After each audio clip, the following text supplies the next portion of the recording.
திருவள்ளூர் மாவட்டம் திருவள்ளூர் அருகே இருசக்கர வாகனத்தின் மீது பின்னால் வந்த டிப்பர் லாரி மோதியதில் விபத்தில் ஒருவர் தலை நசுங்கி பலியானார்.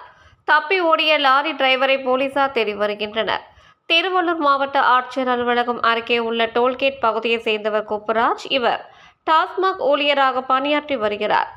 இவருடன் தமிழக ஆந்திர எல்லையோர பகுதியான பள்ளிப்பட்டு கரீம்பேடு பகுதியை சேர்ந்தவர் முகமது அன்சாரி. இருவரும் கும்மிடிப்பூண்டியில் நடைபெற்ற திருமணத்திற்கு சென்றுவிட்டு இருசக்கர வாகனத்தில் திருவள்ளூர் நோக்கி வீட்டிற்கு வந்து கொண்டிருந்த போது திருவள்ளூர் அடுத்த ஈக்காடு அருகே வந்து கொண்டிருந்த போது அதிவேகமாக வந்த டிப்பர் லாரி வளைவில் திரும்பும் போது இருசக்கர வாகனத்தின் மீது பின்னால் மோதியதில் முகமது அன்சாரி 48 வயது என்பவர் சம்பவ இடத்திலேயே தலை நசுங்கி பலியானார். இதனையடுத்து லாரி டிரைவர் தப்பிச் சென்றனர்.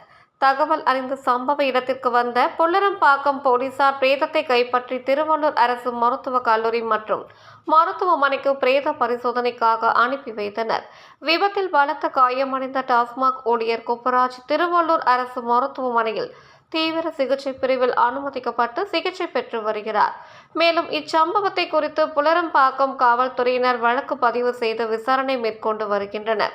இருசக்கர வாகனம் மீது லாரி மோதி ஏற்பட்ட இந்த கோர விபத்தினால் அப்பகுதியில் பொதுமக்களிடையே பெரும் சோகத்தை ஏற்படுத்தியது.